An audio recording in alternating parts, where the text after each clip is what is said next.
Welcome to the deep dive. Today, we're wrestling with a really huge question, one that's been around forever, really. The big one. Are we just biology, just a bundle of genes doing their thing? Or is there something else? An inner world, an autonomous self? Exactly, that Yeah. tension. And our source material today actually tries to bridge that gap in a fascinating way. It really does. We're weaving together two, massive traditions. Carl Jung's analytical psychology and some very practical Buddhist wisdom. It's quite a pairing. Jung gives us this incredibly detailed map, you could say, the architecture of the psyche. Yeah, the blueprint. Think back Good. to his early work, like that 1929 text on constitution and heredity, Right. laying the groundwork. Right, and then Buddhism offers the compass, the tools you actually need to navigate that inner territory. The map and the compass. That's a great way to put it. So where do we start with the map itself? Yeah, let's start with Jung's blueprint. #tag the Jungian blueprint, understanding the structure. Map. Okay.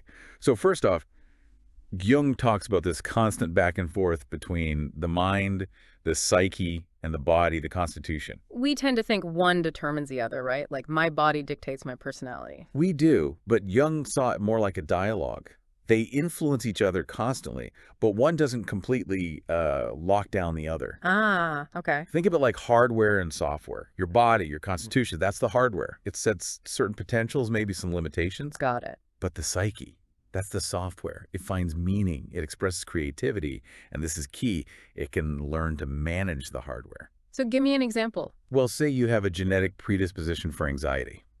That's maybe a hardware setting. Okay. But your software, through self-awareness, through understanding, can learn different ways to run. That predisposition doesn't have to be who you are. That's empowering. It means we're not just, victims of our genes. Exactly. There's agency there. So sticking with this map idea, Jung also gave us his psychological types like introvert and extrovert. People use these as labels all the time now. They do, and often too rigidly. Their real value, Jung's original idea, wasn't about putting you in a box. What was it then? It was more about understanding your default setting for managing energy. How do you naturally operate? How do you recharge? Where do you draw your energy from? So it's about resource management, preventing burnout. Precisely. Knowing your type helps you understand your natural energy flow, your limits. It's self-care, basically. Okay. So beyond our personal hardware and energy settings, Jung went deeper, didn't he? The collective unconscious. Oh, yeah. This is huge. Maybe his biggest contribution. The idea that we're not born as blank slates. We inherit, What? like memories. Not specific memories, but a kind of shared psychic inheritance. Yeah. An ocean of human experience, patterns, symbols, accumulated over millennia. And these patterns show up as... Archetypes. Universal blueprints for experience. Think of the hero's journey leaving home, facing trials, returning transformed. You see it everywhere. Star Wars, The Matrix. Ancient myths, folk tales. Yeah. It resonates because it's baked into us. It's part of that collective software. Or something like the Great Mother archetype, that connection to nurturing to home. Absolutely. These archetypes shape how we experience the world, often unconsciously. Yeah. But it's not all heroic journeys, is it? There's a darker side, The shadow. the shadow. Everything we repress because it doesn't fit our self-image or what society expects, our anger, our envy, our greed, our The pettiness. stuff we don't want to look at. Exactly, the stuff we shove into the dark cave of the personality. Yeah. But Jung's point wasn't to destroy the shadow. No. No, the goal is integration. You have to bring it into the light, acknowledge it, understand it, to become whole. Trying to eliminate it just gives it more power in the dark. Wow. Okay, so we've got the psyche, the body, the types, the collective unconscious, archetypes, the shadow. If this is the map, what's the destination? What's the point of it all, according to Jung? The point, the life's work, really, is what he called individuation. Individuation. It's this lifelong process, becoming who you truly are, a complete, unified, authentic individual. It means integrating all these pieces, the conscious and the vast unconscious. And how does that happen? It happens when the ego, your conscious sense of I, your everyday identity, stops trying to run the whole show. Stops being the dictator. Exactly. And instead, it enters into a dialogue with the self. The self is like the wise, organizing center of the entire psyche, conscious and unconscious. Individuation is about aligning the ego with the self. #tag the Buddhist compass, practical tools for the journey. Okay, so individuation is the mountain peak, a lifelong climb. But that ego, It seems like the part of us that really resists this whole journey, doesn't it? Oh, absolutely. The ego likes control. It likes the familiar. It doesn't want to deal with the shadow or surrender to the self. So if Jung gave us the map to individuation, how do we actually start climbing? How do we handle that resistant ego? Right. And that's where the Buddhist toolkit becomes incredibly practical. The first, maybe most essential tool is mindfulness, vipassana. Just observing, yes, but in a specific way. Observing your thoughts, your feelings, your impulses without identifying with them. So when that flash of anger or defensiveness comes up, You notice it. You see it. Ah, there is anger. But you don't become the anger. You're not swept away by it. you're the witness, not the reaction itself. Precisely. And that simple shift, that witnessing, creates a tiny space, a pause. Between the trigger and your usual reaction. Exactly. And that microspace, as you practice, gets wider. Yeah. It's arguably the most liberating space there is. It loosens the ego's grip because you're no longer automatically fused with its reactivity. Okay, that makes sense. But let's go back to the shadow. Jung says integrate it, don't destroy it. Yeah. Buddhism says watch your difficult emotions. But honestly, sitting with intense envy or rage or deep shame, it sounds awful, maybe even like irresponsible. How do we actually do that without just wallowing or acting out? It's a really valid concern. And this is where the Buddhist concept of radical acceptance is so crucial. It ties into the first noble truth. Dukkha. Suffering, dissatisfaction, discomfort. They exist. They're part of life. So stop running away from them. Stop running. Stop fighting. Stop judging yourself for having these difficult feelings. Radical acceptance means when the envy arises or the fear, you allow it to be there. You sit with it, as they say. Feel it without pushing it away or getting lost in the story about it. You observe it with curiosity, maybe even a gentle kindness. You bring it out of the darkness of repression into the light of awareness. That's the only place integration can happen. It loses its scary power when it's seen clearly. Okay, acceptance creates the space. But is there something more active we can do in that space? Like what helps dissolve the negativity or the judgment around the shadow? There is, and it's metta. Loving kindness? Compassion. Yes, specifically directing compassion. If the shadow thrives on self-rejection and judgment, metta is like the antidote, the universal solvent. How does that work? You consciously, intentionally send warmth, acceptance, and kindness towards those difficult parts of yourself. The angry part, the fearful part, the envious part. Even towards people we project our shadow onto. Especially then, perhaps. It's alchemy. That compassion starts to dissolve the shadow's destructive charge. It allows it to be seen, understood, and eventually integrated, not from a place of fear, but from a place of care. Acceptance and compassion. Powerful tools. And you mentioned symbols earlier. Both traditions seem to use them heavily. The mandala, for instance. Absolutely. The mandala is a perfect meeting point, that sacred circle. In both Jungian thought and many Buddhist traditions, it represents wholeness. The integration of everything. All the opposites, light and dark, masculine and feminine, organized around a unifying center, the self. Meditating on mandala is like meditating on your own potential for integration. And that connects to things like dream yoga too, right? Not just analyzing dreams, but working with them. Yeah, Tibetan dream yoga aims to make you lucid in the dream, to actively engage with the dreamscape. It's about strengthening that bridge between the conscious mind and the unconscious depths, making that dialogue more direct. Very Jungian in spirit, actually. Hashtag, tag, deep dive applications. The life is practice. All right, let's bring this down to earth. How does all this map and compass stuff actually change how you live day to day? Let's talk about ego repositioning. You said the ego needs to stop being a dictator. Right. Most of us unconsciously live under what you could call the tyranny of the ego. It's driven by fear, the need for control, seeking approval, avoiding pain. And even if you get all that stuff success, approval, it can still feel empty. Often, yeah. Because the ego's goals aren't aligned with the deeper needs of the self, the soul. Individuation isn't about killing the ego. It's about giving it a new job description. It becomes less of a tyrant and more of an emissary, a functional manager, if you like.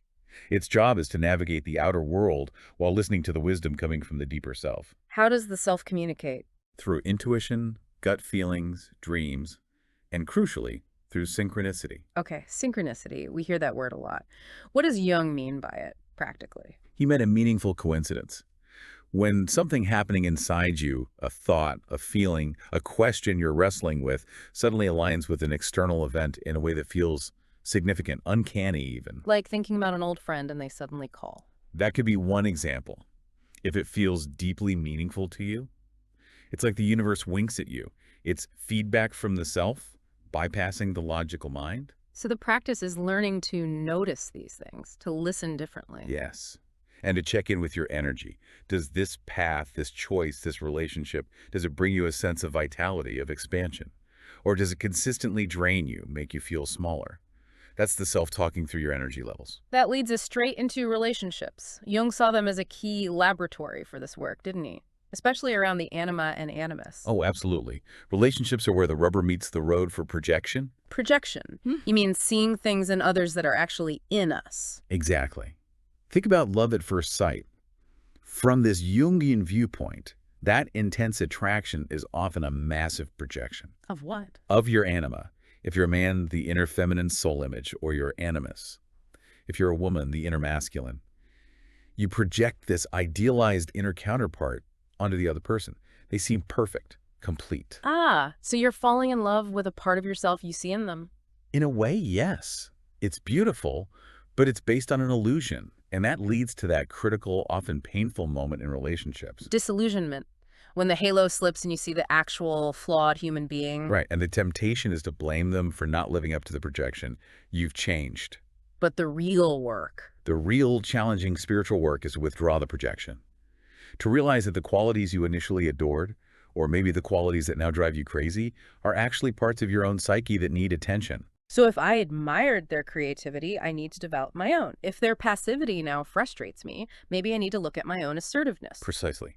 The relationship becomes a mirror, forcing you towards your own wholeness if you're willing to do the work. Wow, okay. And if this projection happens between individuals, it happens between groups too, the collective shadow. On a massive, often terrifying scale, groups, cultures, nations, they do the same thing. They repress traits they find unacceptable in themselves, maybe aggression or greed or weakness, and then project them fiercely onto another. Political opponents, different Okay. cultures, immigrants. Anyone perceived as not us. Ah, They become the screen for our collective, unacknowledged darkness.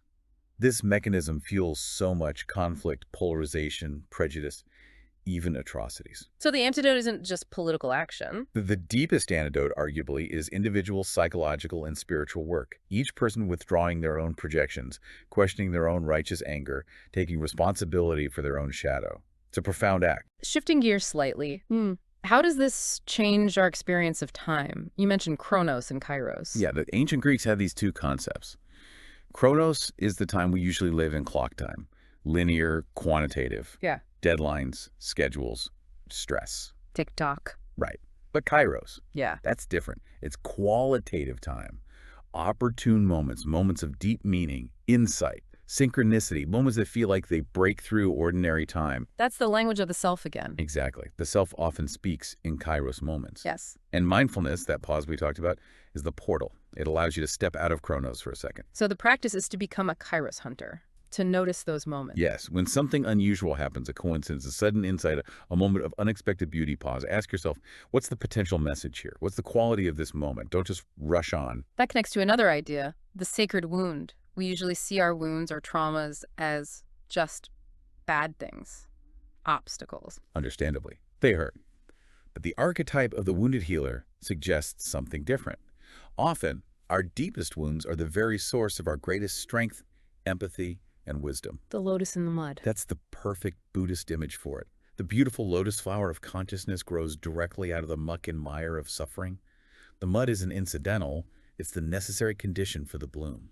So how do you apply that? How do you re-signify pain? It's about changing the frame. Instead of the ego story, this bad thing happened, therefore I'm broken, you ask different questions. With honesty. What unique resilience did this force me to build? What compassion did I learn? What wisdom about life did this pain carve into me? Shifting from deficit to gift. A hard-won gift, perhaps, but yes. Finding the unique wisdom hidden within the wound. Hashtag the final alchemy in the return. Okay, so we're integrating the shadow, repositioning the ego, finding wisdom in wounds. This sounds like deep, active work. Jung had a specific method for engaging the unconscious directly, didn't he? Active imagination. He did. It's not just passive dream analysis. Active imagination is about consciously engaging with unconscious material. You might focus on a mood, an image from a dream, a physical sensation. And then what? And then you let it speak. You allow it to personify itself, maybe as a figure. You enter into a dialogue with it, respectfully, as if it's an autonomous being. You ask it questions, listen to its perspective. Like talking to your anger or a figure from a dream. Exactly. It's a way to build a conscious bridge to those deeper parts of the psyche. And it's fascinating how similar it is, in principle, to some Vajrayana Buddhist visualization practices. Where practitioners visualize deities. Yes, and interact with them, absorb their qualities. Different language, different context, but a similar underlying process of using the imagination as a tool for transformation. This path towards wholeness, towards individuation, it's not always straightforward progress, is it? There are difficult phases, descents. Absolutely necessary descents. Times when meaning collapses, the old structures fail. The dark night of the soul, as the mystics call it. In Buddhism, you might talk about encountering sunyata, emptiness, the void. That sounds terrifying, like nihilism. It can feel terrifying because the ego is losing its grip, its familiar world is dissolving. But it's not nihilistic. It's a fertile void. Fertile? Yes. It's an emptiness pregnant with potentiality. The old, rigid structures have to break down so that something deeper, truer, something from the self can emerge. So the practice in those times is trust. Radical trust, resisting the panic, the urge to immediately fill the emptiness with old patterns or distractions, staying with the uncertainty, trusting that this dissolution is necessary for a deeper reintegration. So after all this deep diving, mapping the psyche, integrating shadows, navigating voids, where do we end up? Does it all lead back to something ordinary? In the best possible way, yes. It leads back to the profound wisdom found in traditions like Zen, the sanctity of the common act. It's a famous saying. Before enlightenment, chop wood, carry water. After enlightenment, chop wood, carry water. Meaning, nothing changes. The outer activity might look the same, but the consciousness you bring to it is transformed. The goal isn't some permanent state of bliss removed from life. It's about bringing your whole integrated self, the awareness, the compassion, the shadow acknowledged, the connection to the self, to the ordinary tasks. Washing the dishes, making coffee. Exactly. Making life itself the practice. Bringing totality to the mundane. That is the enlightenment. So this synthesis we've explored, it's really powerful. Jung gives us this incredibly detailed, almost scientific map of our inner world. The structures, the dynamics, the archetypes. It's all there. And Buddhism provides the practical, time-tested training methods to actually navigate that territory safely and effectively. The mindfulness, the compassion practices, the understanding of impermanence, the how-to. It feels like a complete system in a way. Map and compass. It does. And if we zoom out one last time, maybe the most profound takeaway is about the journey itself. We strive for these big goals. Individuation, enlightenment. Thinking there's some distant destination. Right. But maybe the final provocative thought for you to consider is this. What if the path is the destination? What if this whole messy, challenging, beautiful process of self-discovery, integration, and showing up for life? What if that is the point? Exactly. The great journey doesn't necessarily end on a faraway mountain peak.